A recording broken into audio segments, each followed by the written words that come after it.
welcome to another episode of the Medyo Serious Talk Show with me, Red Oliero. And today, we are gonna talk about something medyo serious again. And we have a lovely guest for you today. He is a psychiatrist. So hopefully, mag-iingat ako sa lahat ng sinasabi ko at baka mas-psychoanalyze ako today. Dr. Catherine Tan is with us. Studio applause, please. Yay! Kala niyo, ang dami. 2 tao lang yan. So you are an international fellow at American Psychiatric Association. So does that mean marami kang nasa psychoanalyze na people? Oh, definitely. Ganun ba yun? Does that make you parang ba nila binibigay yung upuan sa'yo? Parang ganun, yung chair? Well, not to that extent naman, na I can control minds. Pero admittedly, I end up reading people and I can't turn it off. Yun nga eh. Because I'm a comedian. Yeah. So, when I experience life, minsan, meron kang sense na parang, baka pwedeng lagyan ng punchline to, or parang, ito yung punchline ito, pwedeng bit to, yung experience na to. Yeah. So, it must be the same with... Yeah, pretty much. But then I just keep quiet if I have my, controversial opinions. So. It's like reading minds. Tama ba? Reading people in general. Okay. Because, we would love to read minds, but no, we can't read minds. How far is this parang superpower that you have na anong klaseng responsibility you have for it? Parang meron ka ba mga binabasag na tao na alam mong kunwari pag may nakita kang obnoxious person sa isang party na kaya mo sabihin, bibring up ko lang yung obvious paternal trauma nito. Wala na. Well, I usually don't delve on that. But just let's say... Mabait tayo. Yeah. When I observe people, especially on TV, in the news, and then I have my own impression, and then I would hypothesize, and then observe even further, and then test that hypothesis, and then probably if this person has so-and-so condition, it's like, okay, understandable, I see symptoms. Okay. Tapos wala na. Hindi mo siya gagamitin for your own... No. Pero with private conversations, I give my opinions. Okay. So, tawag dun. Well, we have you here. Tawag dun. So, talk about importance of mental health. Because it's not really, hindi siya masyadong prioritized here. Yeah. Well, definitely, it's very cliche, pero people would say na there's no health without mental health. And I do believe... Tama naman. Yeah. Especially we saw it during the pandemic. Yeah. We can see how we can build resilience, how we can handle stressors and adversities, and then at the same time, how we can recognize normal emotion or appropriate emotion. And then we can also recognize what is considered abnormal or pathologic. Okay. And who do you go to? Kasi I'm seeing a psychologist. Yeah. I've seen a psychiatrist din before. Yes. And I think little tip sa mga taong natatakot pa and everything.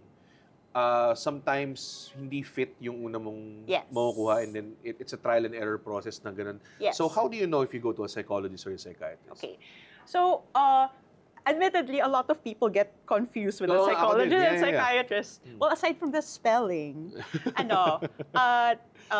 although I'm not a psychologist, but to my understanding of psychology, well, it's an undergrad course. And then they have to, so they study the human behavior and everything. And then they have to, graduate, take masters, and then pass the boards. So that they are able to be psychometricians. Yes. So they administer standardized tests, personality tests. So these tests gauge intelligence, certain behavior, certain personality disorders. And then they can also go into doctorate. Yes. So some of them are doctors, but they're not medical doctors. They are PhD. Yes. Yeah. So aside from that, they can also train in psychotherapy. So there are a lot of types of psychotherapy out there. So it's not just sitting on the couch and talking about your problems. No. Hindi siya parang The Sopranos lang. No, yeah. So there are different types. You're supposed to be trained specifically for each type if that's your interest. Yes. And then admittedly, when it comes to mental health, it's never dekahon. So you also need a lot of experience with a lot of people. Gets. For psychiatrists naman, so we are essentially medical doctors. Yeah. So we went through like undergrad, So that's college. And then we had to take the NMAT. I forgot what it stands for, but we just have to take it. And then we go into med school. So that's 4 years. And then we have 1 year of internship. And then we have the PRC boards, the licensure boards. And then we have to go into residency. So when we say residency, so it's like if you want to go to internal medicine, surgery. So I went into psychiatry. So there are some programs that are 3 years and 4 years. So I went into a 4-year program. And then we have to take the psychiatric boards. So that's written and oral. Yeah. And then, I guess the big difference is, well, people would summarize, psychiatrists can prescribe medications. Pero before we diagnose a condition to be psychiatric, we have to rule out a physical condition first. Oh, okay. Yeah, because there are physical conditions that can mimic psychiatric symptoms. Like, example, low thyroid hormone. Okay. Yeah, it can mimic like depression. I see. Yeah. So a psychologist wouldn't be able to rule that out, but a medical doctor would. Yeah. Yeah. And then aside from when we are able to totally rule out a possibility of a physical condition causing the symptoms, then we also have to rule out the possibility that something that we're taking is causing the symptoms. So very simple. Coffee can like mimic anxiety symptoms. So we have to rule that out as well before we go into diagnosing our patient. So that's the extent that psychiatrists would be able to do aside from giving medications and also doing psychotherapy. Yeah. Yung ano kasi, I think, well, for me, parang I think yung intimidation factor of handling the mental health when nagme-medicate na and everything, I think dun yung parang pinakamalaking hurdle over it. How do you like tell your patients na to, get rid of that stigma or something? Yeah. Well, first of all, it is a very strong stigma. Yes, it is. Yeah.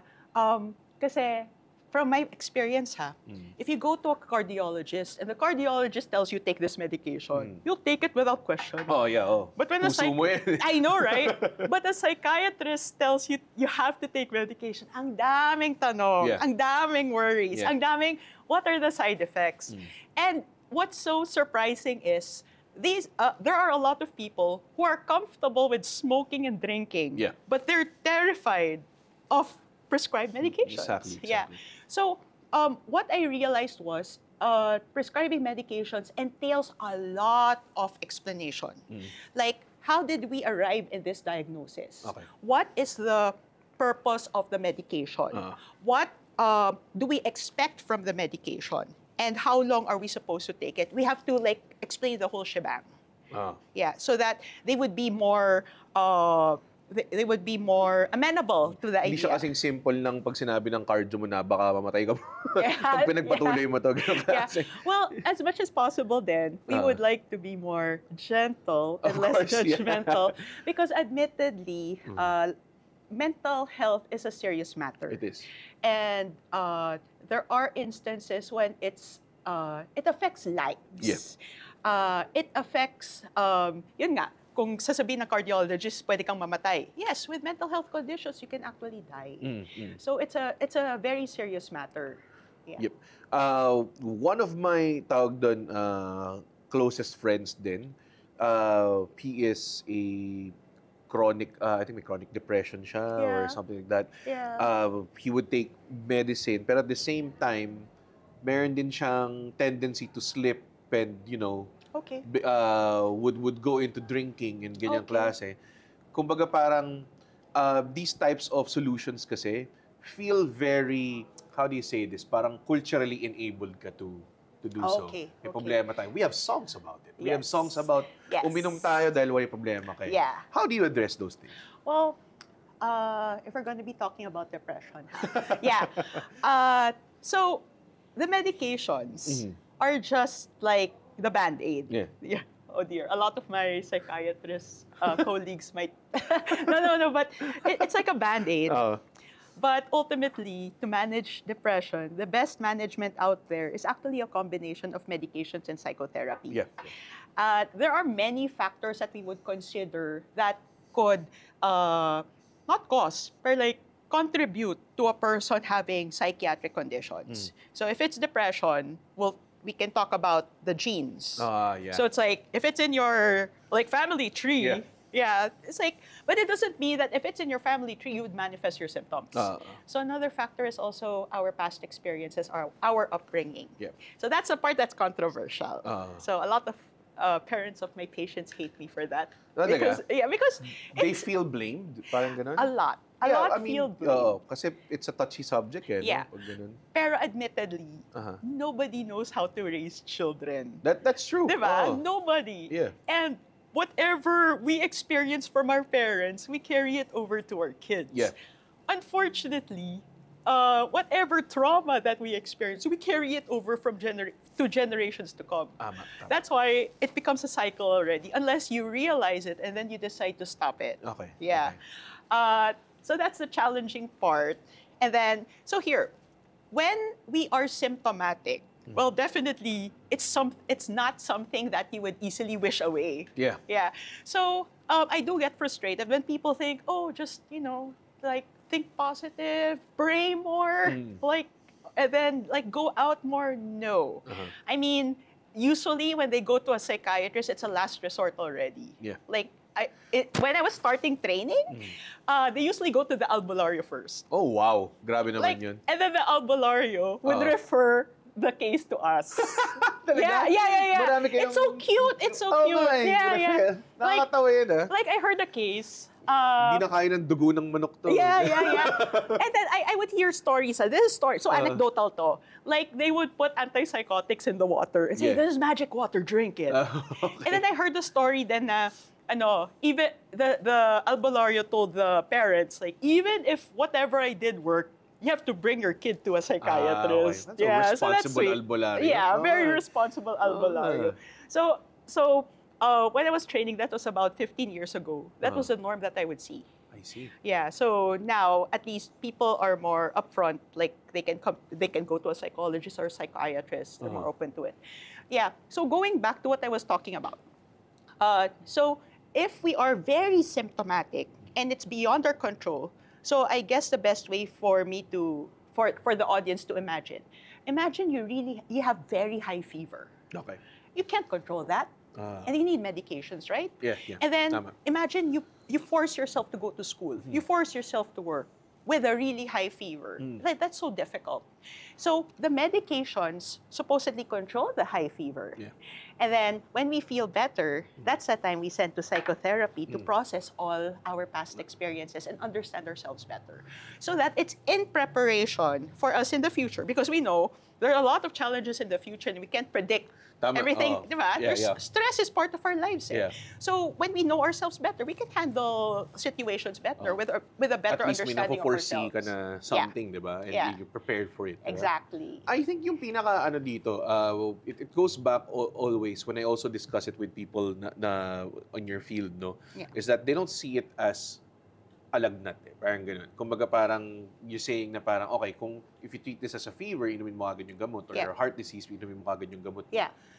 Why is there weird, bakit hindi siya recognized? Parang no? Yeah. Hindi siya recognized as a something na kailangan mong gamutin and everything. Yeah. I guess people feel that our emotions, our thoughts, our behavior are within our control. But I would always tell people, if we had full control of our brain, we would never get sick. Totoo.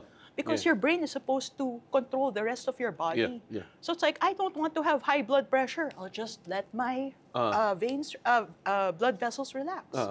And then, to make it more simplified so people can understand, if we can fully control our brains, Eddie, you don't have to study. Just stick the book to your head and then absorb it.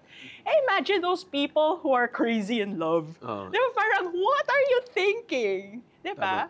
So, no, we are, no. Control over it. No, definitely not. We have siguro control over the stimuli that how the brain reacts to it. No? Yes. Tama ba? Yes. Do you think it's a very Filipino thing na talagang we don't think about our brain as something na we should... I don't think it's just Filipino. Kasi talaga? Okay. That makes me feel better. Me being Phil-Chai, the stigma's even heavier. Oo nga naman. Okay. Yeah.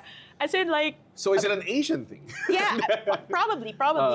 As in, like, probably if my personal circumstances didn't happen, I don't think my mother would allow me to go into psychiatry. Oh, wow. Oh, Yeah, yeah, because it's like that time that it's a strange field to go into. Yeah.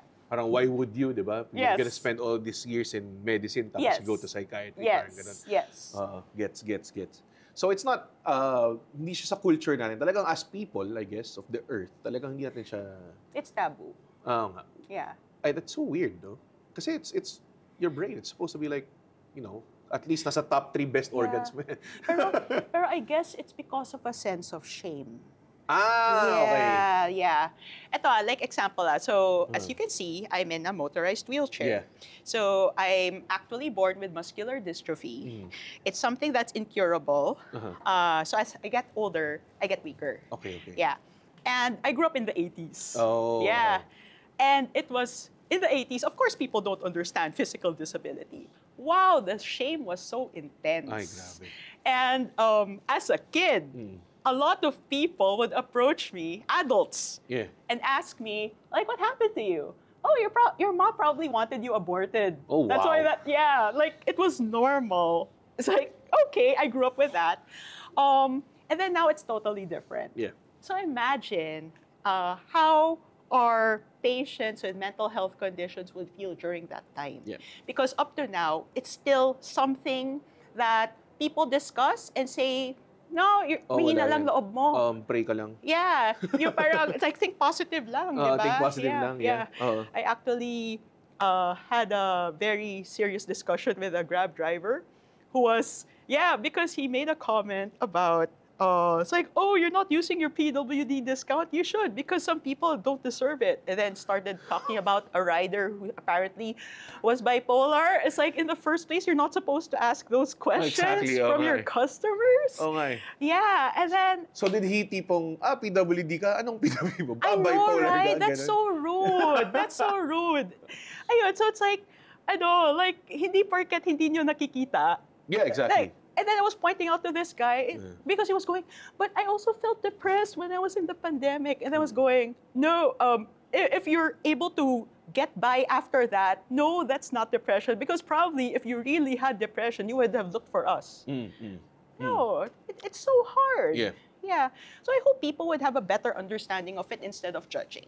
That, I'm pretty sure that doesn't help. Yung mga ginagawang, mga ganong klaseng, not even, hindi nga, iba yung tipong hindi mo nga naintindihan eh. Inano mo pa, pinunteriya mo pa, inasar mo pa, ridicule mo pa and everything. Yeah. And I feel like parang part of the taboo is really just this parang, ewan ko kung parental voice mo in your head or someone in your head na maarte ka lang. Parang ganun. Alam mo yun na parang, ano ba yan? Arte mo naman, parang ganun. You know what? What I also observed with a lot of my patients, with all of us actually, that's why this is the part that parents will hate me.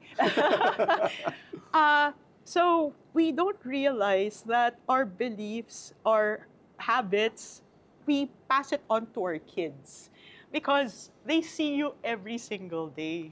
So I see if, like, I meet someone, and I could see the automatic thought is usually something negative. Ang tanga ko, ang bobo ko. It's like, one of the questions I would ask, who was like that to you when you were young? Amazing. Hypercritical. And there's always somebody. Oh, yeah. Lalo pa, Filipino parents. Yeah. And then I would point out, well, it looks like you've been hearing that from that somebody. You've been carrying it up to now, even if you're not living with that somebody, but you can hear this person over and over, but this time it's your own voice telling you that. So that's the part that we have to process. Yeah. And once I feel like, hopefully, we get help and recognize that, I think that's where supposedly improvement starts, no? Sana. Yes. Pero kasi there's another side of things that I notice with the upbringing of the younger generation. Yeah, okay. I find it too much. Talaga? Yeah. Okay, so you're a believer of this parang... balance. Yeah. You need to discipline. Yes. And then you have to allow the kid to like handle stress, handle problems, like problem solving, because they're future adults. You can't shield everything from everything from them. It's age of information kasi, so I think it comes with also these parents that have access to information. Now they try to protect their kids from everything that they see. Diba? Well, parang ganun. Yeah, pero there would come a point na when you're gone, who will protect your kids? Exactly. You're supposed to teach them. Yeah. Like example, it's like, parents, please don't hate me. I don't want to be judgmental. Yun yung pangalan ng episode na to. Yeah, okay. Pero I feel very frustrated when I see physically able children in strollers. Oh my God, yeah. Totoo. Like, I would love to walk. I would love to ride the escalator. Gets. And then I would see them, like, you're outside and all you do is iPad. Yeah. It's like, hey, you're supposed to interact with other people. So parents don't hate me, but that's a frustration that I feel when I see children nowadays. Do you think there's a difference between yung generations coming in, tawag dun? Yes, I do. Okay. I do. Like what I notice, especially the ones who grew up with a lot of the iPad, the screens and everything. It takes a lot for them to concentrate because they're so addicted to the dopamine. It's not a diagnosis, but I see a pattern that people come up to me and then, like, they're into porn, they spend a lot, they're cheating, they're like doing all these things. And then I notice a pattern. It's like they're all dopamine kicks. Yeah. So they're like looking for the hit. All the time. But it's impulsive. And it's destructive. So when they're in real life, wherein hindi nila nakokontrol yung dopamine, nila. Yeah.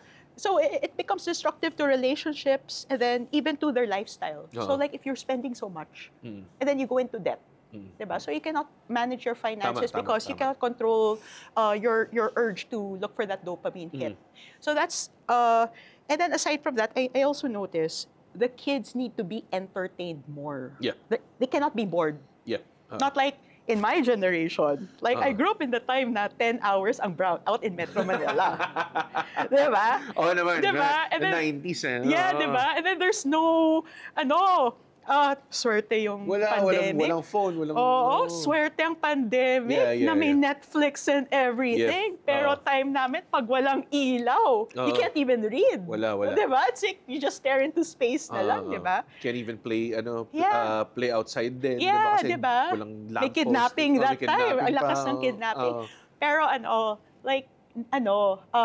now yun nga, they have to be entertained all the time. They cannot stop. And then, unfortunately also, there are times that they don't use so much of their imagination anymore. Kasi, I grew up with dolls and so it's like you play and make believe and make your whole universe out of your stuffed toys. Yes. So I don't know if they're able to do that now. Yun nga. Yeah. It's such a sad thing to see, pero ewan ko, parang, di ko alam maybe the kids will be fine. Di ko siya. Maybe in their own way. Yes. Ewan ko na lang kung kung maapektuhan sila pag nagkaroon ng massive, like, global blackout bigla na sira yung power grid natin or something. Well, I also do believe that we have to accept that the generation is progressing. I see. This is part of our life already. Gets. So perhaps we also have to catch up. So if we are seeing children with unlimited access to information at a very young age, perhaps our educational system also has to catch up. And then, well, especially now we have AI and everything. So it looks like we have to utilize these skills, and then we would like to better understand so that we can understand what is going on with the younger generation as well. You brought up kanina yung toxic positivity ng mga tao. Yeah. With the word pa lang, may toxic. na yes. Di ba, na terminology na naka-attach doon, ibig sabihin it's already bad, di ba? Yeah. So, being positive is not all that great din pala. No. Can you expound? Well, because toxic positivity is having that facade na, everything is dandy, everything is nice. Fine, kahit anong mangyari. Despite when you're in distress. And some people, they forget that these emotions are also normal. Yes. Yeah. So how can you appreciate happiness if there's no sadness, if there's no anxiety, if there's no anger and other emotions out there? As long as it's appropriate for the situation and we're supposed to bounce back from it. Tama, tama. Not like the disorders that we cater, kaming mga psychiatrists, na there's a certain minimum duration of symptoms. And then we see it's continuous and it's affecting our functionality before we say something, before we say it's a disorder already.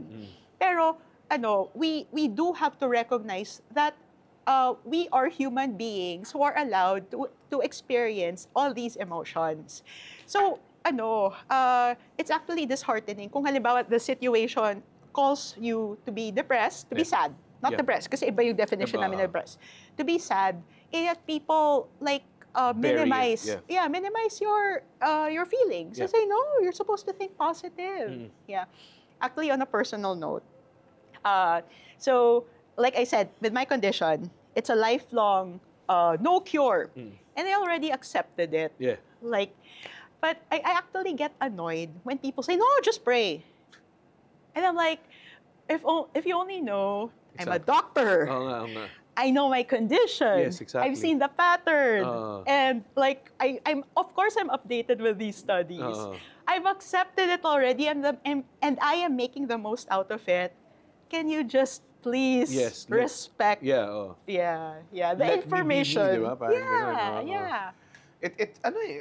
I think kasi merong merit for people, lalo na ngayon sa generation na sunod natin, no? Parang, I think there's a lot of merit when they see all the likes and all the when they stay positive, and then a lot of people parang give them that reinforcement na buti ka pa, you stay positive. Yeah. You try to maintain an image na aspirational, which is I think at some point, and I think na-recognize nila ng mga tao. When some people are like, parang when some public figures are very honest and genuine, and they feel like, I got depressed, ganyan. Yeah. I think people are starting to react to it na parang, maybe this is human. how people should feel. Yeah. No, di ba? Yeah, that we're also susceptible to all these emotions. That we can also be hurt. Yeah. Yeah. Tsaka nakakairita eh. pag alam mo when you're having a bad day, which everyone has a bad day. Yeah. Tapos you see this person na parang, why are you always positive? So ngayon parang now you feel like a villain. Yeah. Because nainis ka sa supposedly good thing na pinoproject niya. Yeah. So, oh man, it's such a complicated feeling. So parang ngayon, nagigilty ka sa utak mo kasi nagalit ka ba kasi masaya siya? Parang ganong klase, di ba? Yeah. Well, magbabayad ba ako sa session na to? Parang ito. No, this is actually on the house. So no problem with it. Yeah. Yeah. Your payment is the bottled water that you sent me. Thank you. Thank you. Pero I would say then, well, it's good naman to think positive. Okay. Pero we also have to recognize, like I used the word earlier, balance. Yeah. Not too much or too little of anything. And then we also recognize na, kasi people have the right to feel. Yes. And possibly, the people who express that toxic positivity, what if realizes you're saying all these things because you're uncomfortable with whoever you're talking to feeling this way. So you are forcing your happiness into that person. I don't think that's fair. I mean, iba-iba naman eh, di ba? Yes. Iba-iba yung tao and everything. Yes. And I think bumabalik yung tayo nun. Kasi baka mamaya sabihin ng mga tao, itong mga to galit sa mga sayang tao. Yung toxic level lang. Toxic level? Hindi naman I mean, you can see I'm a smiley person. Like I'm a generally smiley person. Yeah. Pero if it's too much, parang inappropriate na yung levels so may ng toxic positivity. negativity din. Oh, yes. Diba? Yes. When it's too much naman din. So the balance is Yes. The balance is which is hard to figure out without help. Yeah. Totoo. That's what I realized. Kasi hindi ako believer ng going to therapy and everything. And then for some reason, parang nag-align lang lahat ng stars. Parang my mom, my sister, and myself went to therapy nang hindi namin alam sa isa't isa. Parang sabay-sabay lang kami biglang ginawa yun. Okay. So parang ngayon, I feel like, now you feel kind of like hindi na siya ganun katabu. Yeah. Alam mo yun? Yeah. So I'm crediting everyone who went out there and said, get help. Diba? Kasi parang kung hindi, wala. I don't think I would survive the pandemic. It's hard. Tawag doon, ngayon, kailangan nating sabihin sa mga audience para naman may merit. Gusto ko malaman kung paano mo malalaman kung kailangan mo na mag-seek ng help or hindi. And we'll do it a little bit medyo serious style. Meron ako dito mga scenario that I have and you feel like na pwede ba, kailangan na ba or hindi. So, ito, naiyak ka dahil nasira ang paborito mong sapatos. As a sneakerhead myself, medyo masakit yun. Ito this is the complicated part of things. Kasi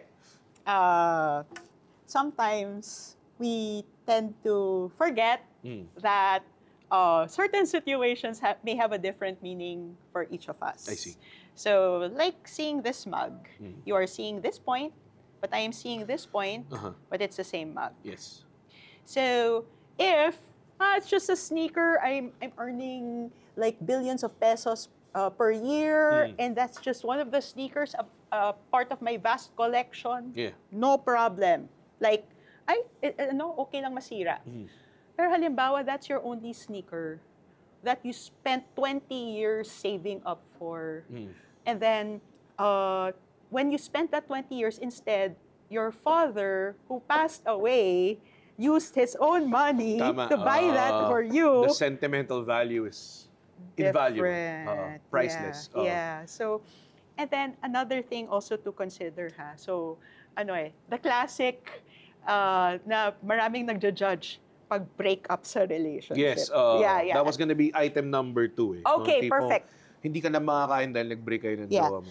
Ito what I observed, kasi like what I was pointing out to you, a lot of our pet peeves and the meaning of situations for us boils down to our past experiences. So, usually if I see somebody who breaks down because of a relationship, I wouldn't be surprised in their childhood, somebody important died, left, got separated, worked abroad. That was a time that they felt so helpless that when they re-experience it as adults, they feel that helplessness. That's why it's different. It's trauma from being abandoned or being left, no?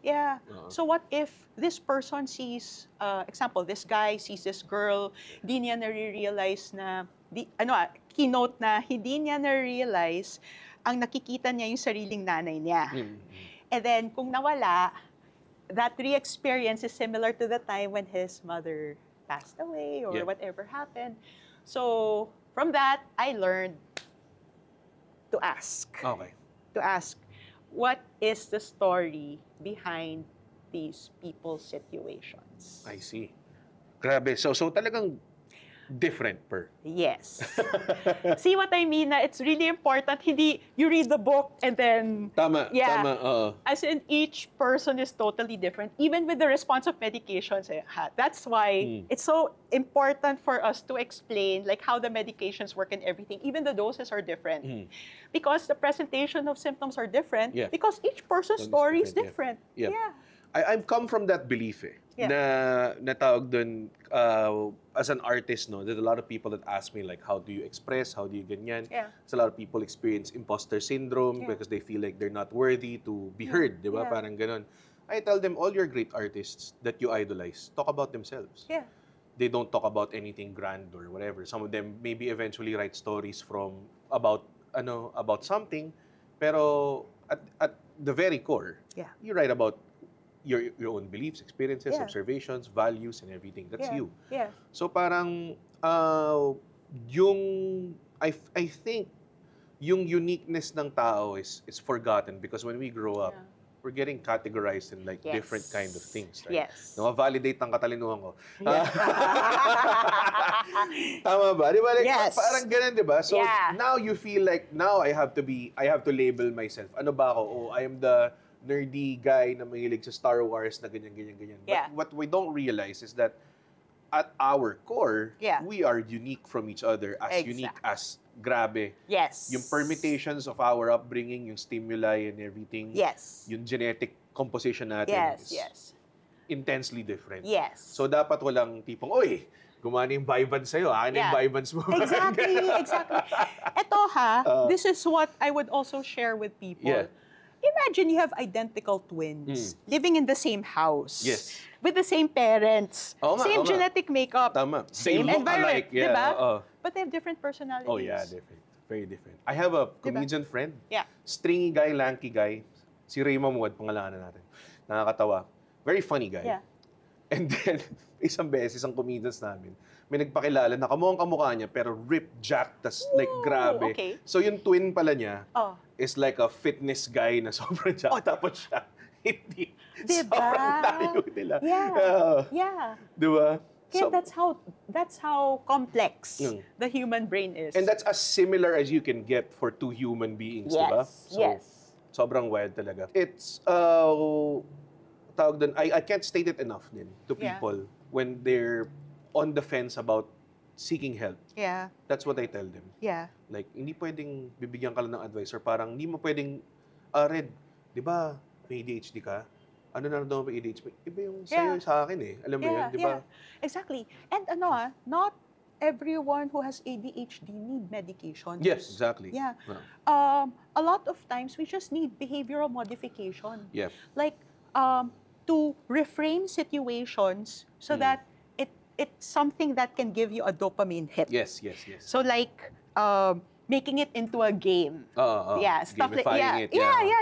So there are ways to do it. There are instances na kailangan talaga ng medication. Oh yeah. Kapag malala, like the brain fog is terrible. Yeah. You know, there's something that I noticed as well. Kasi people may not realize this then. A lot of times, psychiatric conditions can occur simultaneously. So like, what if you have ADHD, then you have depression, then you have anxiety? Like layered. Nagsasabay, pwede. So that's also the part that is challenging. Yeah. So it's like, sometimes we have patients na like 4 different diagnoses, pero one medication nagmamanage. Pero, kasi for us to monitor whether the medications are working, kasi each diagnosis has a list of symptoms, very, very detailed, that we call criteria. And it's based on the Diagnostic Statistical Manual 5, TR, I forgot what TR stands for, of the American Psychiatric Association. Very, very, very detailed. Kaya when I was pointing out earlier na iba yung definition ng depression sa amin. Yes. So, like if other people na, it's like, I didn't get enough boba, I'm depressed. No, iba. When we talk about depression, we talk about the criteria that fits depression. So, so when we have several conditions and we monitor each criteria based on the medication, and then there are certain conditions also that we don't expect full control from the medications. So from there, we're able to like set expectations, like with the medications and with the psychotherapy. So what are the part that can be fully controlled with medications? And then what are the part that we don't expect full control from the medications, but the main management would be the psychotherapy. But we have to address all that. Oh, wow. Yeah. Grabe. And kasi yung ibang tao dyan, these are the steps that other people take to get help. Yeah. And yung ibang tao dyan talagang kinukuha nyo lang sa inuman at prayers. Yeah. Easy lang, guys. Ito people may not realize, like when I meet people and then I listen, I'm thinking of a lot of differentials already. When we say differentials, it's like a algorithm. Gets. Yeah. So So factors, parang yeah, ganun? factor. Pero like a person comes in, psychotic, non-psychotic. And then from there, as like a flow chart, parang ganun. Yeah. And then we rule out So a person comes in, there are different considerations already. Yeah.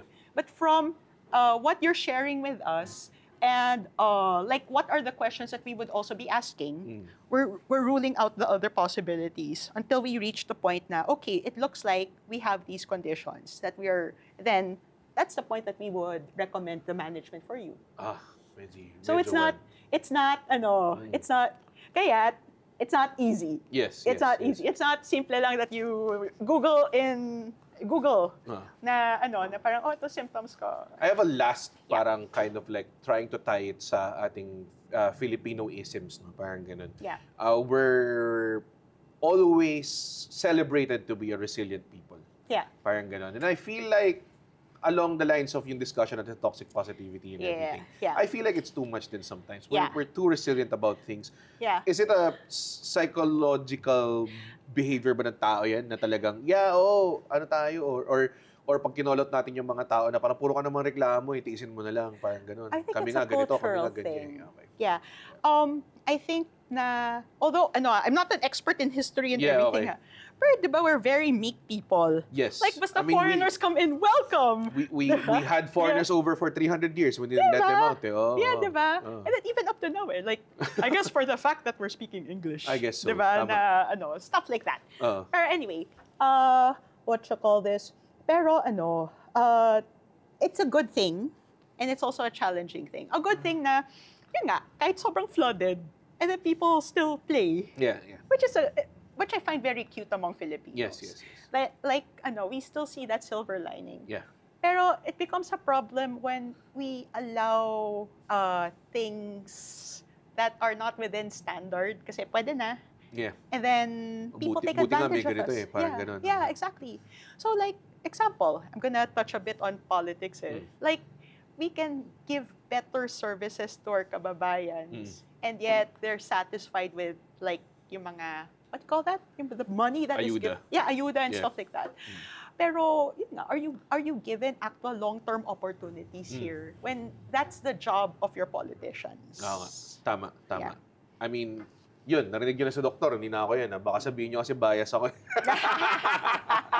Pero thank you so much. You have a clinic that we can promote, sana? Well, I am the president and CEO of iPsych Incorporated. We have a website, so you can just Google iPsych Philippines. It's going to pop out. Our clinic is at 1801 Centoria Medical Makati. Oh, okay. Yeah. And this is like a face-to-face? Yeah, we have face-to-face. We have online. So we have several psychiatrists, psychologists. We have nutritionists, life coach. Yun ang aking personal experience. I found it daunting. It was face-to-face with a stranger at first. Diba? Yeah. So, nung I saw my current psychologist now, nang over Zoom, it felt like parang na-ease in yung getting to know process. Yeah. That's why I hate wearing the coat. I hate it.